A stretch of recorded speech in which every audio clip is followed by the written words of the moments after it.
ଏହିପରି ନିଷ୍ପୀଡ଼ିତ ହେଉଅଛି। 51 ମିନିଟ୍। ମୁଁ ପୃଥିବୀରେ ଶାନ୍ତି ଦେବାକୁ ଆସିଅଛି ବୋଲି କ'ଣ ତୁମ୍ଭେମାନେ ମନେ କରୁଅଛ? ମୁଁ ତୁମ୍ଭମାନଙ୍କୁ କହୁଅଛି, ନା, ବରଂ ଭେଦ ଜନ୍ମାଇବାକୁ ଆସିଅଛି। ପ୍ରେଜ୍ ଦ ଲର୍ଡ। ଗୋଟେ ମିନିଟ୍। ଦୁନିଆର ସବୁ ଧର୍ମ ମିଶିଯିବ, ଯୀଶୁ କାହିଁକି ମିଶୁନାହାନ୍ତି? ଆମେ ମିଶାଇଲେ ବି ମିଶାଉନାହାନ୍ତି। ଦେଖ କଣ କହିଲେ ସୁପ୍ରିମକୋର୍ଟ? ଖ୍ରୀଷ୍ଟିଆନ ହେଇଗଲେ ଆଉ ତୁମର ଜାତି, ତୁମର କାଷ୍ଟର ଯେତିକି ବେନିଫିଟ ସରକାର ଠାରୁ ଅଛି ତାହା କ୍ୟାନ୍ସେଲ। ଦେଖ ନୂଆ ନ୍ୟାୟ ଏଟା ସୁପ୍ରିମକୋର୍ଟ କହିଲାଣି। ଖ୍ରୀଷ୍ଟ ଧର୍ମ, ଆରେ ଧର୍ମ ସିନା ପରିବର୍ତ୍ତନ ହେଲା, ଜାତି ସିନା ଜାତି ତ ପରିବର୍ତ୍ତନ ହେଇନି। ତ ଏଇଟା କୋଉଠିକାର ନ୍ୟାୟ? ଏଟା ଅଙ୍କ ଜାତିର ଲୋକଙ୍କୁ ବେନିଫିଟ ଦିଆ ହଉଛି ସରକାର ତରଫରୁ। ନାଇଁ, ସେ ତ ଖ୍ରୀଷ୍ଟିଆନ ହେଇଗଲା ତ ତାର ଜାତି କ୍ୟାନ୍ସେଲ, ତାର ବେନିଫିଟ୍ସ, ତାର ଯେତିକି ସୁବିଧା ଥିବ ସରକାର ପାଖରେ ସବୁ କ୍ୟାନ୍ସେଲ। ନୂଆ ରୁଲ ବାହାରିଲା। ଏବେ ଏବେ ଲୋକ ଡରି ଯାଉଛନ୍ତି।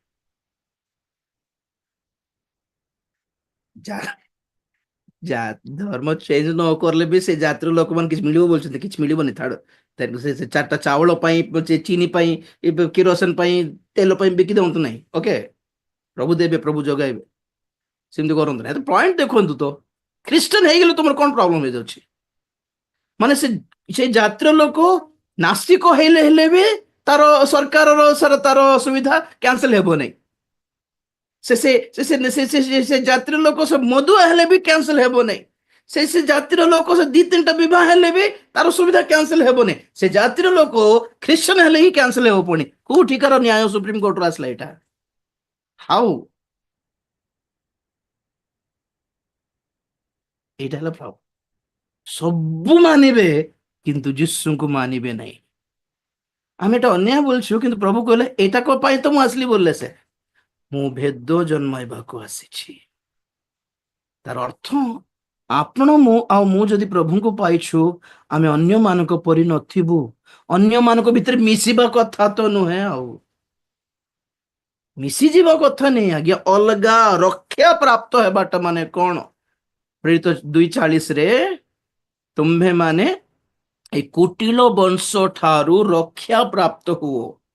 ତାର ଅର୍ଥ ଏଇ କୁଟିଳ ବଂଶ, ଏଇ ପିଢିର ଲୋକମାନଙ୍କ ମଧ୍ୟରୁ अलगा हो बोली अर्थ। अलगा, we have to be separate. वो लोग हमको धक्का मार के बाहर करने का बात नहीं कर रहा, हम खुद छोड़ के बाहर निकलना है। ସେମିତି ସମାଜରୁ, ସେମିତି ବର୍ଗରୁ, ସେମିତି ଦଳରୁ, ସେମିତି ଚିନ୍ତାଧାରାରୁ, ସେମିତି ମତବାଦରୁ, ସେମିତି ଲୋକମାନଙ୍କ ମଧ୍ୟରୁ ଆମେ ନିଜେ ବାହାରି ପଡିବାର ନା।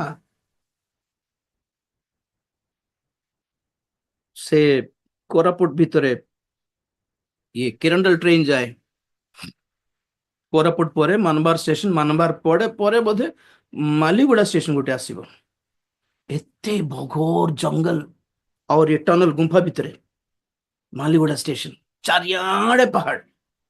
बहुत वर्ष तले जाइथिली। पहाड़ गोटे गां देखा जाए, गां कोठी अच्छी? गां एपटे आज्ञा, ए पहाड़ पछपटे पहाड़, 2टा पहाड़ छोड़ी थी बहुत वर्ष पूर्व। मनुष्य अच्छा भितर बोली 2टा पहाड़ आगे आप चली न पारे, से गाँव लोक मैंने आपको टेकिकी ने पुणी काउडी खट को उल्टाई करके आपको बसाई से घाटी, रास्ता भी नहीं, रोड भी नहीं, माटी रास्ता पहाड़ भीतर देखी गोड़ खसला माने गौरव प्रवेश अनंत गौरव। मोर आस्तमा मोर जड़े पास थी, मु तो पारू नथिले कहूले आपको टेकिक नेबो कि? नाई नाई चलवा चल 2 पहाड़ चढ़ी ओह्लैला गोटे गाँ आसला। सबुठ प्रथम कथा मु खुशी हेली, एहीपरी स्थान रे जीशुଙ୍କର सुसमाचार पहुंचला। क्या पूरा क्रिश्चियन। मु भाविली केमतीटा खाइबाकू थिबो, भल खाइबाकू देले। गाधाय पर सिंतल साबुन देइथिले मते। राजू भाई सिंतल सिंतल देखाउथल मते। से जानछन सबुठ एडजस्ट हेबे सिंतल साबुन, सिंतल साबुन। आपण विश्वास सब अंगूठा चाप କିଏ ବି ସେଠି ମାନେ ପାଠ ଶିକ୍ଷିତ ଲୋକ ନାହାନ୍ତି। ସେ ଗରିବ ଲୋକ ଭିତରେ କୁଆଡେ ଶିକ୍ଷିତ ଥିବେ? ସବୁ କୁଲି କାମ କରିବ ଲୋକ। ଆପଣ ବିଶ୍ୱାସ କରିବେନି, ସମସ୍ତେ ପରଭାଷା କହୁଥିଲେ। ଆଉ ଛାଉଣି ବି ସବୁ ଖାଲି ପତ୍ରର ଛାଉଣି ପକାଇଲେ। ତ ମୋ ସହିତ ଜଣେ ପାଷ୍ଟର ଆସିଥିଲେ, ସେ ତେଲୁଗୁରେ ପ୍ରଚାର, ତାପରେ ଓଡ଼ିଆ, ଓଡ଼ିଆରୁ ସେମାନଙ୍କର ଲୋକାଲ ଭାଷା, ଟ୍ରାଇବାଲ ଭାଷା। ତ କହିବାର ରିଜନ କଣ, ମାନେ ଏଇ ଗୋଟେ ଗୋଟେ 22ଟା ଘର, ବୋଧେ 22-25ଟା ଘର, ସେମାନେ ଅଲଗା ଗାଁରେ ଥିଲେ ପୁଣି ପାଖରେ, ଏମାନେ ପ୍ରଭୁଙ୍କୁ ପାଇଲାରୁ ସେମାନଙ୍କୁ ସେଇ ଗାଁରୁ ଧକ୍କା ମାରିଦେଲାରୁ ଗୋଟେ 10-15 ଜଣଙ୍କୁ ବାହାର କରିଦେଲାରୁ ସମାଜଚ୍ୟୁତ ଯେତେ ଜଣ ପ୍ରଭୁଙ୍କୁ ପାଇଛନ୍ତି, ଘର ଦ୍ୱାର ଉପାଡ଼ିକି ଅଲଗାଠି ଯାଇକି ଘର ବନାଇକି ରହିଲେ। ଭେଦ ଜନ୍ମ ହେବାକୁ ଆସିଲେ ମାନେ ଏଟା କମ୍ପ୍ରମାଇଜ ହେବନି। ଅଲଗା ହେଲେ ଧକ୍କା ମାରି ବାହାର କଲେ ଭାରି ପଡିବାର, କମ୍ପ୍ରମାଇଜ ହେଇଯିବେ କି? If Jesus is in you, definitely there will be a division. हम लोगों को कॉम्प्रोमाइज कराने के लिए नहीं आए, भेद जन्म को आसले शांति मिलन କରିବାକୁ ଆସିନାହାନ୍ତି। ବୁଝି ପାରିଲେ नहीं ବାକି ବହୁତ ଲୋକ। ଯୀଶୁ ବି ଅଲଗା, ମନ୍ଦିରରୁ ବାହାର କରିଦେଲେ, ଶାସ୍ତ୍ରୀ ମାନେ ତାଙ୍କୁ ବାହାର କରିଦେଲେ, ଏ ଶିଷ୍ୟ ମାନଙ୍କୁ ବି ବାହାର କରିଦେଲେ, ଗେଟ୍ ଆଉଟ୍ କରିଦେଲେ। ତ ଆଉ ଗୋଟେ ପଦ ଦେଖାଇକି ଶେଷ କରିବି ଆଜି। ବହୁତ ଅଛି, ଆପଣ ଜାଣିଛନ୍ତି, ପୁରା 10ଟା ପଏଣ୍ଟ କହିବାର ଅଛି।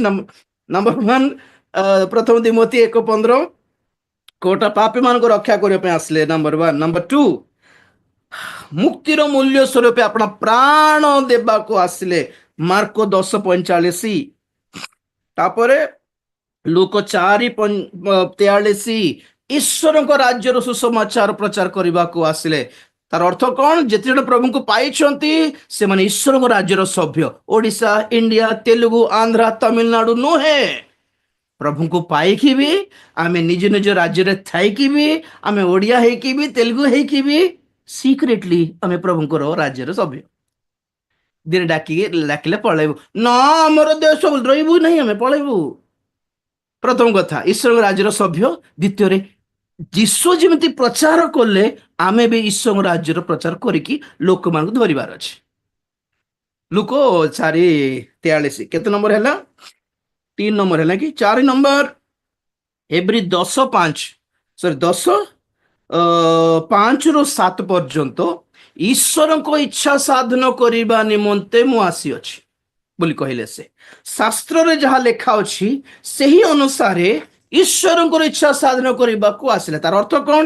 ଆମେ ଯଦି ପ୍ରଭୁଙ୍କୁ ପାଇଛୁ, ତାହେଲେ ଆମେ ମାନେ ଈଶ୍ୱରଙ୍କ ଇଚ୍ଛା ସାଧନ କରିବୁ ଶାସ୍ତ୍ର ଅନୁସାରେ। ଆଉ ଆମଠାରେ ଈଶ୍ୱରଙ୍କ ଇଚ୍ଛା ସାଧନ ଯୀଶୁ କରିବେ। ୱାଓ। ନମ୍ବର 4, ନମ୍ବର 5, ପ୍ରଥମ ଯୋହନ 3:8, ଶୈତାନର ସକଳ କର୍ମ କାର୍ଯ୍ୟ ବିନାଶ କରିବାକୁ ସେ ପ୍ରକାଶ ପାଇଲେ। ଯଦି ଆପଣ ପ୍ରଭୁଙ୍କୁ ପାଇଛନ୍ତି, ଶୈତାନର କାର୍ଯ୍ୟ ଆପଣଙ୍କ ଠାରେ ବିନଷ୍ଟ, ଶରୀରର କାର୍ଯ୍ୟ ବିନଷ୍ଟ, ଆଉ କାହାକୁ ଡରିବା ଦରକାର ନାହିଁ। ପ୍ରେଜ୍ ଦ ଲର୍ଡ। 5 କାଲି ଏତିକି ଯାଇ ପଢିଥିଲୁ ଆମେ। ଆଜି ଲୁକ 12:51, ଭେଦ ଜନ୍ମାଇବାକୁ ଆସିଲି, ଜଗତରେ, ଜଗତର ଲୋକମାନଙ୍କର, ଜଗତର ପାପର, ଜଗତର ଚାଲିଚଳନ ରୀତିନୀତିରେ ଆପଣଙ୍କୁ ମିଳନ କରାଇବାକୁ ଆସି ନାହିଁ ବୋଲି କହିଲେ। ଶାନ୍ତି ମାନେ ତାର ଅର୍ଥ କଣ? ମାନେ କମ୍ପ୍ରମାଇଜ କରାଇବାକୁ ଆସିନାହିଁ। ମନୁଷ୍ୟକୁ, ଦୁଷ୍ଟକୁ, ଭଲ ଲୋକଙ୍କୁ, ମନ୍ଦ ଲୋକଙ୍କୁ କମ୍ପ୍ରମାଇଜ କରାଇବାକୁ ଆସିନାହିଁ। ବିଶ୍ୱାସୀକୁ, ଅବିଶ୍ୱାସୀକୁ କମ୍ପ୍ରମାଇଜ କରାଇବାକୁ ଆସିନାହିଁ। ଜ୍ୟୋତିକୁ, ଅନ୍ଧକାରକୁ କମ୍ପ୍ରମାଇଜ କରାଇବାକୁ ଆସିନାହିଁ ବୋଲି କହିଲେ। ତାର ଅର୍ଥ ଏଇଟା, डिवाइड, अलग करना है। Praise the lord. पार्थक्य देखाइबार आज्ञा देवगणଙ୍କର ଆଉ ଯୀଶୁ ଖ୍ରୀଷ୍ଟଙ୍କର ମଧ୍ୟରେ ଫରକ କଣ? ଯୀଶୁ ଦେଖାଇଲେ, ସେମିତି ଆମେ ଦେଖାଇବା ଦରକାର କି ପ୍ରକୃତ ସ୍ୱର୍ଗର ବାଟକୁ ଅଲଗା ବାଟ ମଧ୍ୟରେ ଫରକ କଣ? ଯୀଶୁଙ୍କର ଫଲୋଅର୍ସକୁ ଅନ୍ୟ ଧର୍ମର ଲୋକମାନଙ୍କ ଭିତରେ ଫରକ କଣ? ସେମାନଙ୍କର ଡ୍ରେସଅପ୍ ଷ୍ଟାଇଲକୁ ଆମର ଡ୍ରେସଅପ୍ ଷ୍ଟାଇଲ ଡିଫରେନ୍ସ କଣ? ସେମାନଙ୍କର ରୋଜଗାରକୁ ଆମେ କରୁଥିବା ରୋଜଗାର ଭିତରେ ଫରକ କଣ? ସେମାନେ ଯେତିକି ଖର୍ଚ୍ଚ କରୁଛନ୍ତି ଆମେ ବି ଖର୍ଚ୍ଚ, ଫରକ ଦେଖାଇବାର। ସେମାନେ ମ୍ୟାରେଜ କରନ୍ତି, ଆମେ ମ୍ୟାରେଜ କରୁ, ଫରକ ଦେଖାଇବାର ନା, ଭେଦ ଜନ୍ମାଇବାକୁ ଆସିଲି।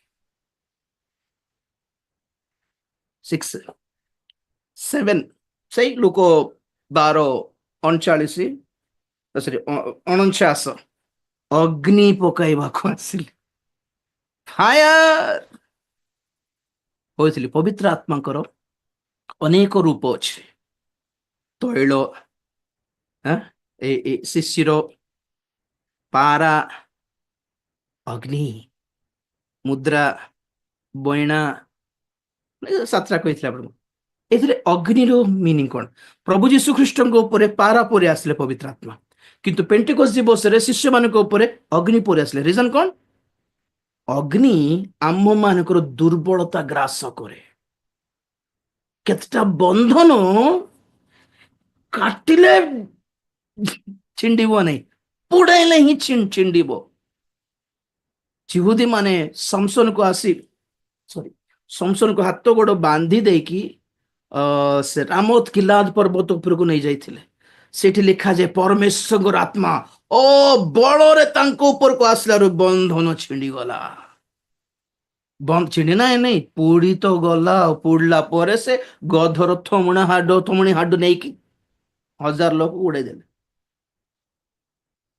क्या वो चीज है जो आपको बांध रहा है आत्मिक जीवन में? କାହିଁକି ବନ୍ଧନରେ ପଡି ଯାଉଛନ୍ତି ଆପଣ ମାନେ? କୋ ଦୁର୍ବଳତା ବାନ୍ଧି ଦେଇଛି, କୋ ରୀତିନୀତି ବାନ୍ଧି ଦେଉଛି ଆପଣ ମାନଙ୍କୁ? ପବିତ୍ର ଆତ୍ମାର ଅଗ୍ନି ପାଆନ୍ତୁ ଆଜ୍ଞା, ଛିଣ୍ଡିଯିବ ଜଗତ। ଆକ୍ଚୁଆଲି କଣ କହିବେ, ନାଭି କାଟିବାଟା ଗୋଟେ ଜଗତ ସହିତ ଆମର ସମ୍ପର୍କ କାଟିବା ଦରକାର। with fire, let it burn। ଦୁର୍ବଳତା ପୋଡିଯାଉ, ବନ୍ଧନ ପୋଡିଯାଉ, ଆକର୍ଷଣ ପୋଡିଯାଉ, ଦଗ୍ଧ ହେଇଯାଉ, ଅଗ୍ନି ପକାଇବାକୁ ଆସିଲି। এটা আমার ପର୍ସନାଲ ଗୋଟେ, ଆମ ଭିତର କଥା। ହାଲେଲୁୟା। କେତେ ହେଲା? 7।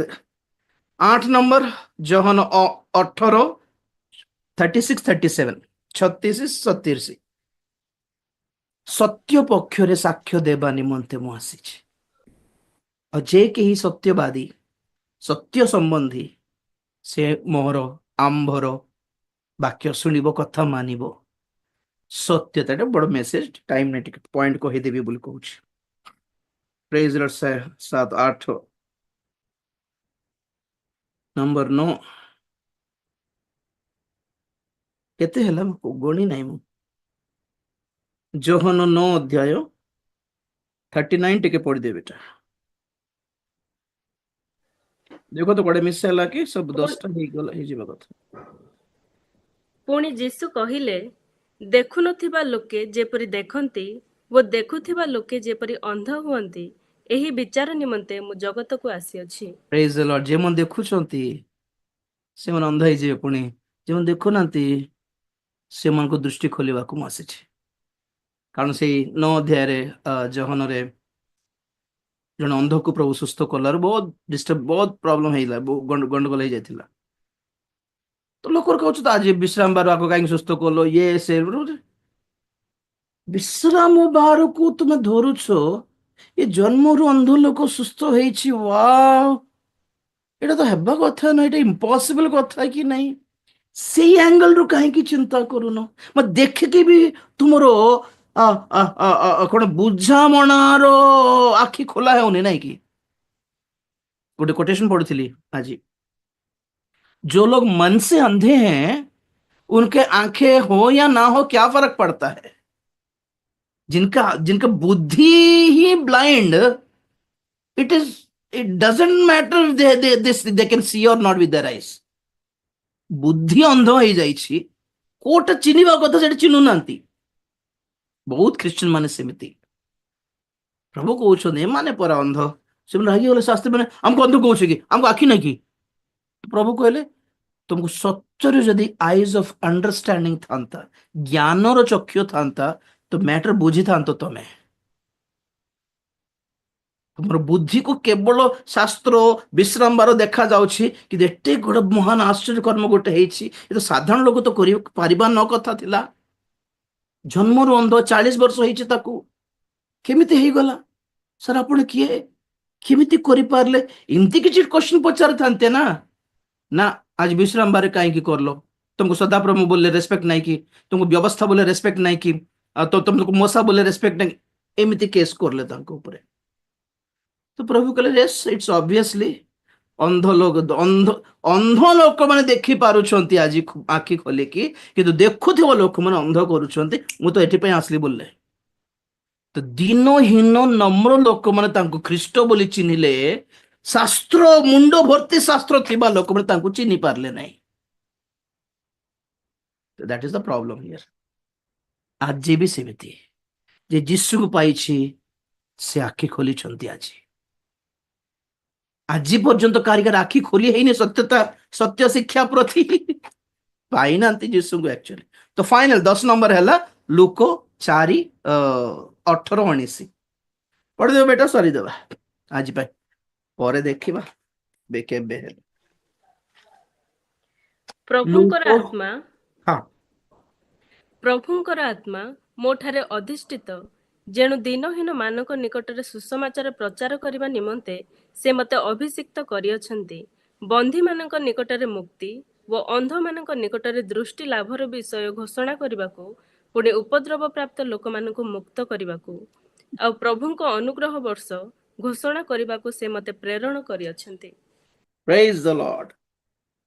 तो एटा पॉइंट था 19 पदरे अंध लोकଙ୍କୁ ଦୃଷ୍ଟି ଦେଖାଇବା ପାଇଁ ପ୍ରେରଣ କରିଛନ୍ତି। ଏଟା ବୁଝିପାରୁଛୁ। ଦିନହୀନମାନଙ୍କୁ ସୁସମାଚାର କରିବା ପାଇଁ ସେ ମତେ ପ୍ରେରଣ କରିଛନ୍ତି। ଏଟା ବି ବୁଝିପାରୁଛୁ। ବନ୍ଦୀ ଲୋକମାନଙ୍କୁ ମୁକ୍ତ କରିବା ପାଇଁ ମୁଁ ଆସି ଏଟା ବି ବୁଝିପାରୁଛୁ। ତ ପଏଣ୍ଟ ହେଲା ପ୍ରଭୁଙ୍କର ଅନୁଗ୍ରହ ବର୍ଷ ଘୋଷଣା କରିବାକୁ ମତେ ପଠାଇ ଅଛନ୍ତି ବୋଲି କହିଲେ।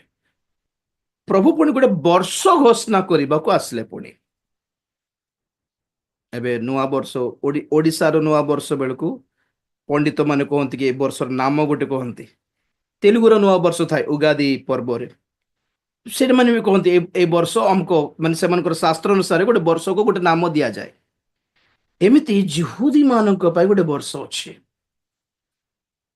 अनुग्रह घोषणा करने को आसले ताहा कही ना अनुग्रहर गोटे वर्ष अच्छी पुणी ताहा घोषणा करने को आसले सेटा कौन आज कहवाई टाइम हेबनी सॉरी फॉर दैट। तो पूरा 10टा पॉइंट है कि नहीं।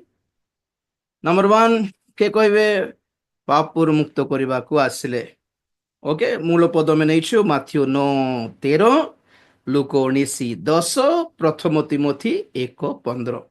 नंबर 2 मुक्तिर मूल्य स्वरूप अपना रक्त अपना प्राण देवा को आसिले मार्क 10:45। नंबर 3 ईश्वर राज्यर सुसमाचार प्रचार करने को से आसिले लूक 4:43।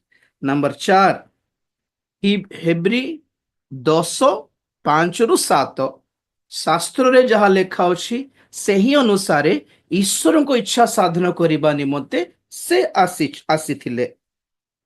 हे गला 4 नंबर 5 प्रथम जोहन 3:8 शैतान रो कार्य सबु विनाश करने को से प्रकाश पाइले।